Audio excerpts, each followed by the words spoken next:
lagi dengan aku Dila Maesta di channel YouTube aku. Jadi pada video kali ini akan berbeda dengan video sebelumnya mengenai matematika, tapi kali ini aku akan membahas tentang psikologi pendidikan, khususnya mengenai gaya belajar. Nah sekarang nggak sendiri lagi, tapi aku ditemani oleh teman aku yang namanya Kak Dinda. Jadi boleh perkenalan Kak? Oke. Hai teman-teman, perkenalkan aku Dinda. Aku lulusan psikologi dari salah satu universitas swasta di Surabaya. Nah, jadi karena Kak Dinda juga merupakan lulusan psikologi, jadi lebih banyak tahu ya mengenai tentang psikologi gitu. Nah, untuk itu sekarang kita lanjut aja Kak Dinda tentang apa itu gaya belajar. Nah, untuk itu aku akan nanya terlebih dahulu ke Kak Din. Kak Din, kalau menurutnya Kak Din, apa sih itu gaya belajar? Kalau dari aku pribadi, menurutku gaya belajar itu adalah cara paling nyaman untuk kita menerima informasi atau menerima materi. Jadi intinya adalah cara paling nyaman untuk belajar. Untuk belajar guys. Kalau boleh tahu Kak Din, ada nggak tipe-tipe dari gaya belajar itu? Karena yang aku tahu cuma 2 aja nih. Apa itu tuh yang Dila tahu? Yang aku tahu sih cuman auditori sama visual aja. Cuman ada nggak lagi? Jadi kalau yang aku tahu, gaya belajar itu ada 4. Nah, yang pertama itu adalah visual, yang kedua adalah auditory, yang ketiga itu reading atau writing, dan yang keempat adalah kinestetik. Gitu. Ada 4 guys. Kalau Kalau gitu boleh nggak dijabarin gitu Kak Din, apa makna dari masing-masing gaya belajar? Biar kita tahu nih spesifiknya kayak gimana sih kita. Oke. Jadi visual itu caranya mereka menerima informasi atau caranya mereka belajar itu adalah dengan cara melihat. Jadi anak-anak visual itu harus dibantu dengan garis atau warna-warni, jadi bisa jadi pakai stabilo, nah atau di underline gitu. Terus kalau misalnya gaya belajar auditori itu mereka harus mendengar dan biasanya mereka harus dilafalkan lagi. Jadi kayak misalnya habis nerima materi A, mereka harus mengulang lagi dengan 1 tambah 1 2, 2 tambah 2 4 kayak gitu. Nah terus kalau misalnya dari yang reading atau writing itu mereka harus mencatat biasanya. Mencatat, setelah itu dibaca. Jadi mereka itu lebih gampang dengan cara kayak setelah menerima materi A, oh oke, aku langsung catat, oh A itu ini, B itu ini, kayak gitu. Sedangkan kinestetik itu gaya belajar yang memang anak-anaknya aktif, jadi mereka itu lebih senang langsung terjun ke lapangan, langsung pegang bendanya itu secara nyata. Jadi kayak lewat benda itu mereka langsung belajar. Jadi misalnya, oh ini kaktus, oh kaktus itu bentuknya seperti ini, kayak gitu. Oh kaktus itu hidupnya di tempat seperti ini, butuh apa aja. Seperti itu anak kinestetik. Jadi mereka benar-benar harus secara nyata belajarnya gitu. Wah teman-teman ingat ya, kalau misalkan ternyata gaya belajar itu ada berbagai tipenya. Jadi kalian bisa cari tahu tipe kalian seperti apa. Tapi sebelumnya aku ingin nanya dulu ke Kak Din. Kak Din, kalau Kak Din gimana sih tipe belajarnya, gaya belajarnya maksudnya? Oke, kalau aku biasanya sih lebih ke visual. Visual. Karena apa sih alasan Kak Din memilih visual? Karena aku merasa benar-benar akan masuk materinya atau aku akan mengerti materi yang aku pelajari itu dengan cara aku melihat ke papan tulis. Dan kalau misalnya dosenku biasanya buat mind mapping, aku akan lebih gampang karena aku merasa dengan itu aku sudah lebih terstruktur, harus belajar ini dan ini gitu. Dan aku juga biasanya catatanku tuh emang dibantu sama stabilo, sama underline. Jadi aku nulis tuh pakai pulpen warna-warni gitu teman-teman. Jadi kalau setelah aku nanti mau belajar lagi buat ujian, aku bakalan lebih senang untuk baca. Oh, kalau pas lagi ingat mau buat ujian itu jadi kayak, oh tadi garisnya warna biru itu ini, oh garisnya warna merah itu ini, stabilo hijau ini, stabilo kuning ini, kayak gitu. Jadi itu membantu aku lebih gampang untuk mengingat. Oh iya Kak Din, aku juga pernah lihat teman-teman, aku pernah lihat di TikTok, Instagram dari masa-masa pandemi ini ada yang namanya teknik, lupa aku, lettering. Ya, kalau misalnya kalian nyoba, itu contohnya ya Kak Din? Bisa jadi itu mungkin bisa masuk ke dalam teknik reading atau writing kan ya, kan karena dia harus menulis, juga bisa visual karena kita dibantu dengan garis, dibantu dengan warna-warna gitu. Nah, kalau Dila sendiri gaya belajarnya apa?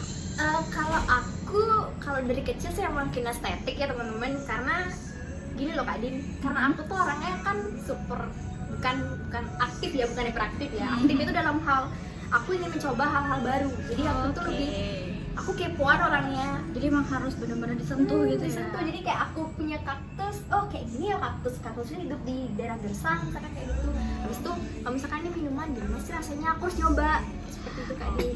Iya, ya itu secara nyatanya orang kinestetik ya. Karena aku tuh jarang banget nemuin orang kinestetik gitu kan. Tapi emang gitu sih Kak. Iya, kebanyakan pasti orang visual sama auditori.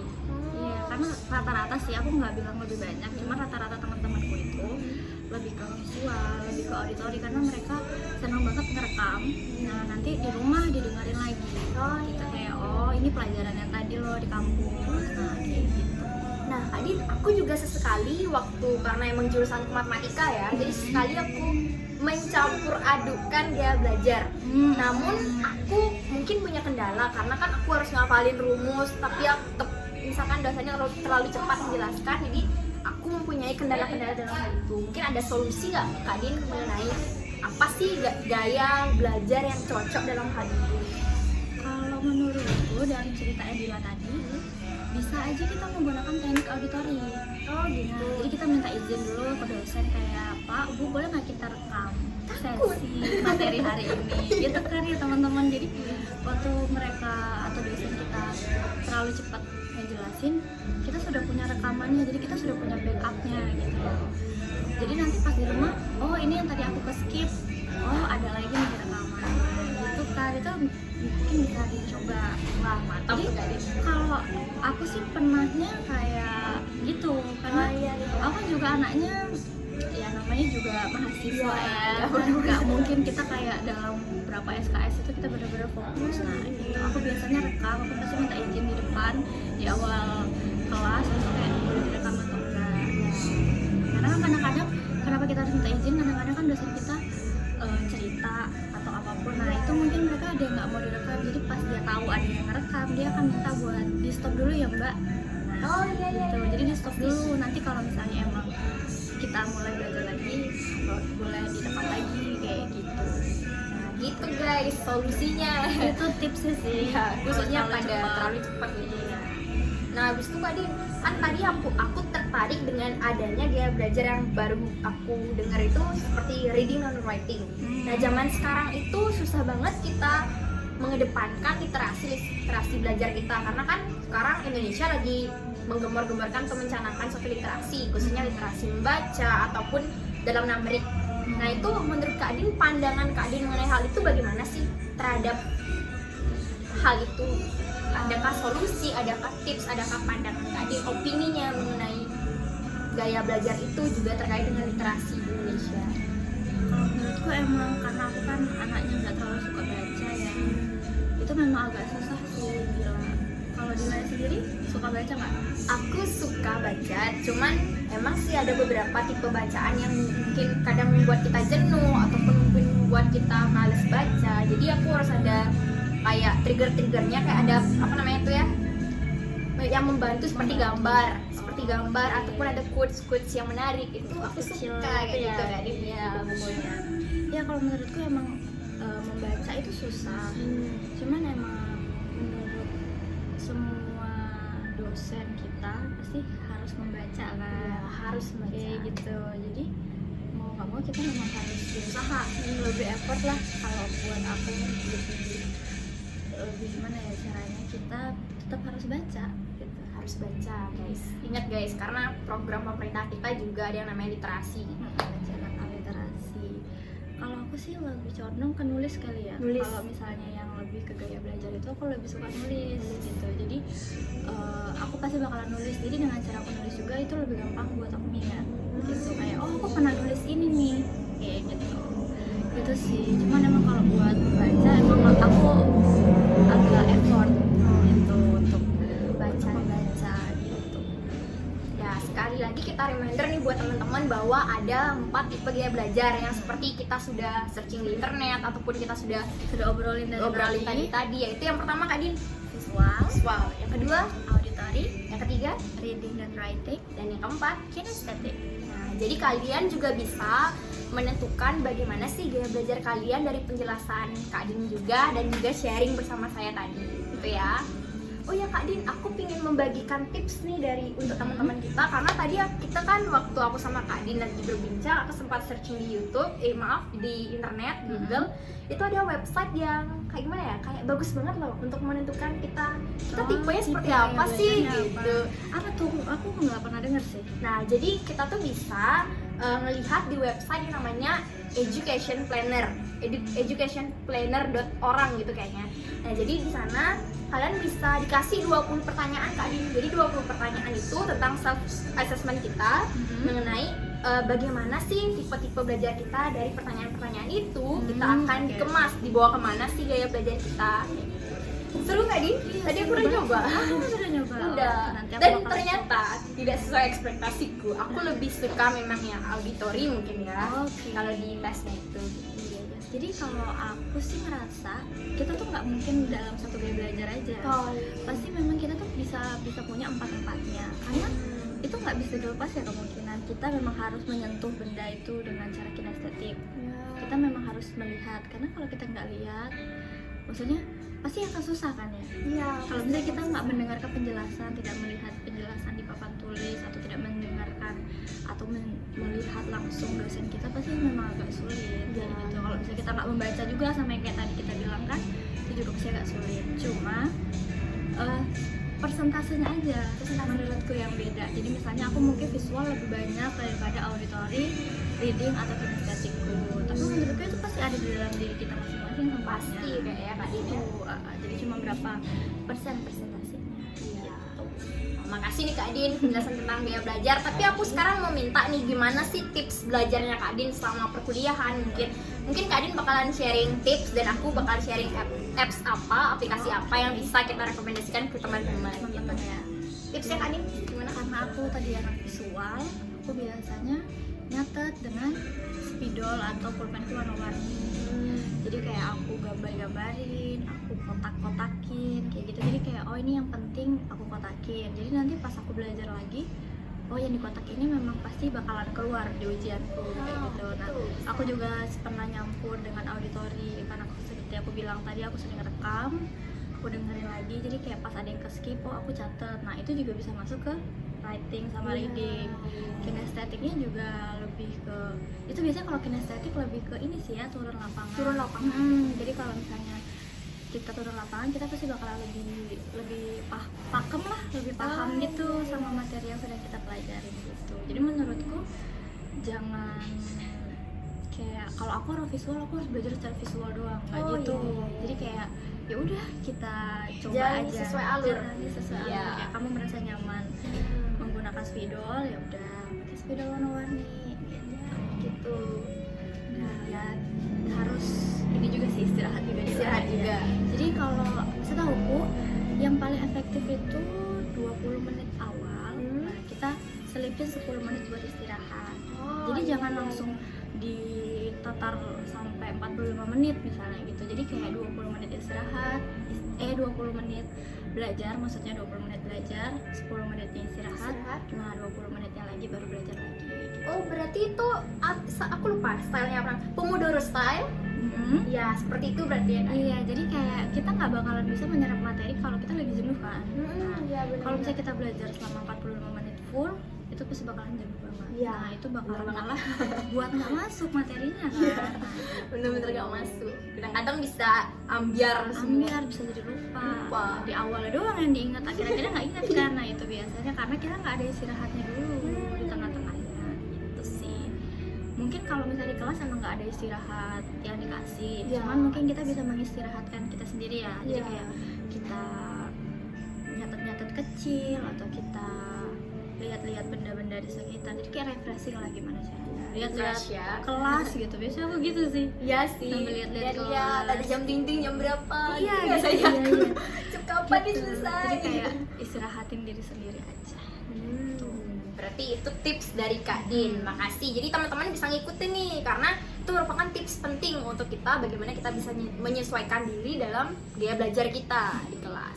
Nah, tapi dari aku Kak Din, aku punya info menarik buat kalian. Aplikasi apa yang bisa kalian gunain dalam menuntun pembelajaran kalian? Yang pertama itu aku punya Notion Kak Din. Jadi Notion itu biasanya kan aku bawa tabletku kemana-mana nih.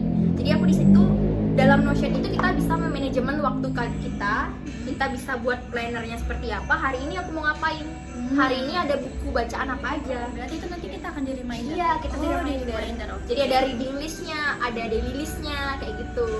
Itu yang pertama, Notion teman-teman, kalian bisa nyoba. Bisa di-download di mana aja tuh? Nah, kita bisa download di Play Store dan App Store. Jadi kalian pakai Android ataupun pakai iOS, jadi kalian bisa gitu. Oke, itu bisa di-download ya teman-teman. Tapi ini kan berbayar teman-teman. Kalau misalkan tapi bayar ya. iya, tapi kalau yang gratisnya aja udah lengkap banget kontennya, apalagi yang berbayar. Oh, jadi itu ada yang gratis dan Ada kalau yang emang mau berbayar. lebih lengkap bisa bayar. Ya. Oke. Tapi aku saranin yang gratis aja ya. Iya benar. Yang gratis aja udah lengkap ya. Iya, udah lengkap. Yang kedua nih, yang kedua itu ada namanya Forest. Jadi Forest ataupun Flip itu sama. Jadi Forest sama Flip itu merupakan suatu timer jadi Kak Din. Timer buat belajar. Jadi seperti yang aku bilang tadi, ada namanya Pomodoro Style. Oh, yang tadi kita bilang istirahat Iya. dulu itu. Jadi aku biasanya pakai Forest ini 25 menit belajar, 5 menit istirahat. Jadi selama 2 jam aku lakukan itu. Kita punya tanggung jawab nih, kayak gini Oke, misalnya. gimana tuh? Bentar. Nah, Kita punya kalau tanggung setelah jawab. kamu pakai apps-nya itu ngerasa nggak perbedaannya sama yang kalau kamu full 2 Yes. jam belajar? Sangat terjadi perbedaannya sangat signifikan karena kita benar-benar difokuskan kayak gitu. Jadi kayak lebih fokus. Kayak nggak capek juga Nggak belajar capek. ya. Aku bisa emang sih 25 menit tuh nggak minum air, nggak ngapa-ngapain, fokus kita belajar, 5 menitnya minum kayak gitu. Bener-bener emang harus fokus tapi ya 25 menit ya. Oke. Jadi di sini kita punya tanggung jawab untuk menanam pohon. Tunggu aku tunjukkan ya teman-teman, biar teman-teman lebih tahu. Jadi di sini kita bisa bertanggung jawab untuk menanam pohon karena kita diminta untuk stay focus and be present. Lucu banget ada pohonnya. Iya, jadi kita planning dulu, ada pohonnya misalkan 45 menit. Nih pohonnya dari yang kecil hingga kalau misalkan udah 45 menit, pohonnya jadi gede gitu. Mungkin nggak kelihatan ya guys ya. Nggak Aduh, apa-apa. aku baru tahu. Jadi bisa nanam pohon. Kalian bisa selama- coba. Selama kita belajar. Selama kita belajar, nanti ada suaranya, tuning gitu. Lucu banget teman-teman. Sama lagi satu flip sama sistemnya kayak gini, tapi aku lebih senang pakai Forest. Oke. Oh, Jadi- forest. Forest Jadi kita benar-benar menanam pohon. Menanam pohon. Iya. Terus yang ada lagi? Enggak, itu aja Oh, sih. ada dua aja teman-teman. Dua aja Itu teman-teman. bisa dicoba tapi kan. Iya. Gitu, itu bisa dicoba buat kalian yang biasanya kendala sama fokus belajar. Karena kalian bingung mungkin ya kayak ini udah berapa lama ya aku belajar. Nah gitu biasanya kayaknya udah lama deh aku belajar, pada baru 5 menit belajar kayak gitu. Karena kan biasanya buat orang-orang yang gak suka belajar, wah itu pasti lama banget. Iya. Mendingan 25 tapi mantap. Iya bener ya. Iya. Mendingan 25 tapi benar-benar fokus dibanding 2 jam tapi ya kita kemana-mana pikirannya Iya, kan. bener-bener. Udah buang-buang Buang waktu. tapi materinya nggak ada yang masuk. Ada resep bener. Itu boleh dicoba 2 aplikasi yang tadi. Ada lagi yang mau disampein? Nggak ada sih Kak Adin, jadi terima kasih banyak untuk Kak Adin hari ini kita bisa saling Iya, sharing. makasih juga ya. Ya, sama-sama, tetap jaga kesehatan teman-teman. Kak Adin juga ya, aku diriku juga jaga kesehatan dan jangan lupa kemana-mana harus pakai masker karena kita juga lagi dalam kondisi yang sudah baik ya. Jadi kita juga bisa saling sharing dan bisa saling bertemu. Namun untuk kalian jika berada di luar tetap pakai masker, jaga jarak dan juga pokoknya jaga kesehatan. Hand sanitizer. Ya, hand sanitizer. Cuci tangan deh. Cuci tangan atau hand sanitizer ya guys. Ya, untuk itu kita bye-bye dulu. Dan jangan lupa guys, subscribe channel ini dan nyalakan lonceng, juga share ke teman-teman kalian karena siapa tahu ini bermanfaat juga bagi diri kalian dan teman-teman kalian. Dadah.